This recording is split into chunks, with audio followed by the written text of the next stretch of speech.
terminó para las escuelas porteñas el lenguaje inclusivo. Ni chiques ni todes. No va, no va. Estas son las placas para que ustedes tengan en cuenta. No más chiques ni todes. Todos. No va. Bueno, atención, porque esto lo decidió el jefe de gobierno porteño, Horacio Rodríguez Larreta, con la ministra de Educación de la ciudad, Soledad Acuña, y lo que se determinó es que los docentes no pueden usar en las aulas el lenguaje inclusivo para dar clases a los chicos. Y esto, que la palabra prohibió, empezó a generar ruido en los gremios. Después el gobierno de la ciudad dijo, bueno, es una especie de cambio educativo donde lo que buscamos es que el lenguaje inclusivo no sea utilizado por los docentes para que los chicos aprendan la lengua castellana como corresponde. Es una manera coloquial, quizás decirlo, pudieron excusarse de esa forma, ¿no? Bueno, la medida alcanza a los colegios públicos y privados, no es solamente una cosa que es inherente a los colegios públicos, sino también a los privados, ¿eh? Nada de todes, nada de chiques. Ahora se va a hablar como la lengua castellana. Bueno, va a traer cola esto, ¿eh? Sí, claro, ya está generando polémica. Vamos a pasar a lo que tiene que ver con los 3 niveles obligatorios, tanto jardín, primaria y secundaria. Siempre acordate que esto, la decisión es en el ámbito solo de la ciudad de Buenos Aires. Bien, a ver, adiós al lenguaje inclusivo en la escuela. ¿Por qué? Porque ordenaron que no se usen más expresiones con E, con X y con el arroba. A ver, que eso era lo que reemplazaba, por ejemplo, el género femenino y masculino y se hablaba en plural. El chiques, el todes, el toques, en fin. ¿A vos te gustaba el lenguaje inclusivo? El lenguaje inclusivo es interesante, pero depende en qué contexto se ha utilizado. Sí. Pero vamos a hablarlo con Silvia Ramírez, que ella es directora de la Maestría de Educación y en Periodismo, en realidad, de la Universidad de San Andrés. ¿Cómo estás? Buenas tardes, Robertito y Mariana, te saludamos. ¿Qué tal, Robertito y Mariana? Gracias por la invitación. No, por favor. Esta medida del gobierno de la ciudad de pedirle a los docentes que ya no usen el lenguaje inclusivo en las aulas, ¿qué te parece?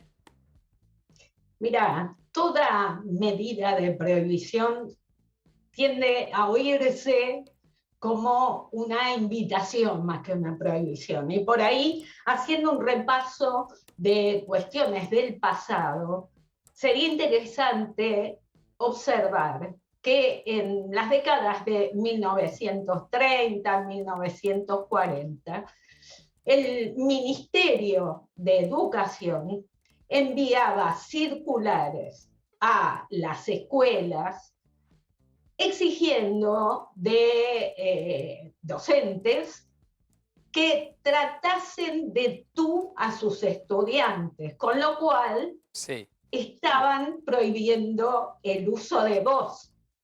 Que es una forma más castellana quizás de comunicarse en aquel momento que tampoco tuvo lugar. Pero te pregunto, el lenguaje... ¿Qué tal? ¿Cómo te va, Robertito? Te saluda. El lenguaje inclusivo también hasta un punto llegó a ser tomado como si fuese una burla en ciertos lugares, ¿no?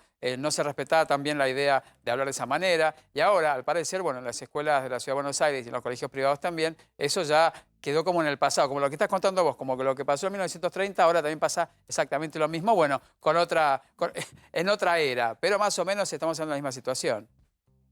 Sí, lo que me preocupa en todo caso es que se piense que esa es la razón por la cual se obtuvieron malos resultados en las evaluaciones de lengua. Imagínate. Y no haya ningún estudio que avale esta situación. Puede ser que tenga incidencia, la verdad que no lo sé, la ocurrencia de la X o la E.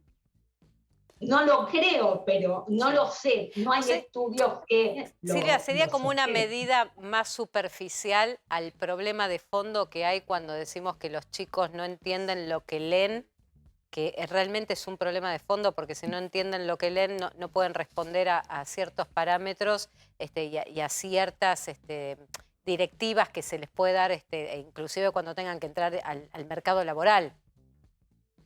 Sí, Mariana, yo me preocuparía también, porque hay muchos adultos que no entienden lo mismo. Sí, exacto. Mirá. Incluso muchos y muchas profesionales. Sí. ¿Y sabes qué?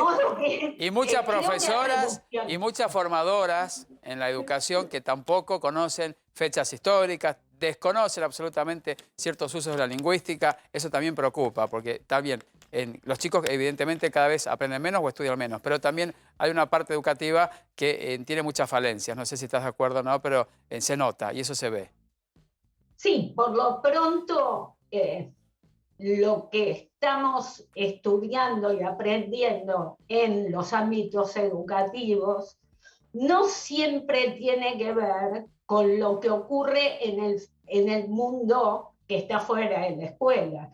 Y eso provoca dificultades, ¿no? Los chicos por ahí saben mucho de otras cosas. De tecnología. Que no tienen que ver. Te la manejan, pero te digo la verdad, una forma que uno quisiese ser como ellos. Pero la verdad que cuando a las pruebas nos remitimos, hay unos errores, unas garrafales en cuanto a fechas históricas, el uso correcto del lenguaje, la sumatoria de cuentas, en fin. No sé si vos lo ves allí en la universidad que vos estás o en el colegio que vos estás, pero lo cierto es que llegan con una base muy floja. Bueno, en la Universidad de San Andrés claro que no. Tanto, sí. Pero vos, Robertito, sí lo ves en tu programa. No lo quería decir, por eso te lo estoy contando. No quería hacer alusión al programa que hago todos los días en el canal de la TV Pública, pero lo cierto es que yo estoy asolado, le cuento a mi compañera Mariana, las faltas realmente digo yo, de ortografía, la manera de hablar y demás. Sí, conceptuales. Y fechas históricas de profesores y profesoras de la universidad y de los colegios que se olvidan, que no saben, por ejemplo, qué pasó en 1816, confunden el 25 de mayo con el Día de la Independencia. Es algo que son errores que son... Es lo que decís vos, lo veo todos los días, es cierto. Bueno, y esto, Silvia, digo, en la diaria, porque viste que ya empezó a generar tensiones entre los docentes o los gremios docentes y el propio gobierno de la ciudad con esto de prohibir o que no estimulen el uso del lenguaje inclusivo porque podrían recibir algún tipo de apercibimiento o de sanción. Esto en el ámbito educativo, ¿cómo va a impactar? Porque...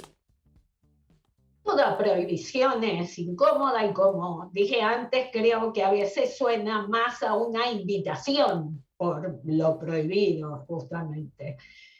No creo que tenga ningún tipo de impacto con respecto a sanciones reales. Pero sí, me parece que es una forma de simplificar lo que ha pasado en estas últimas evaluaciones. La verdad es esa. Silvia, gracias por este contacto.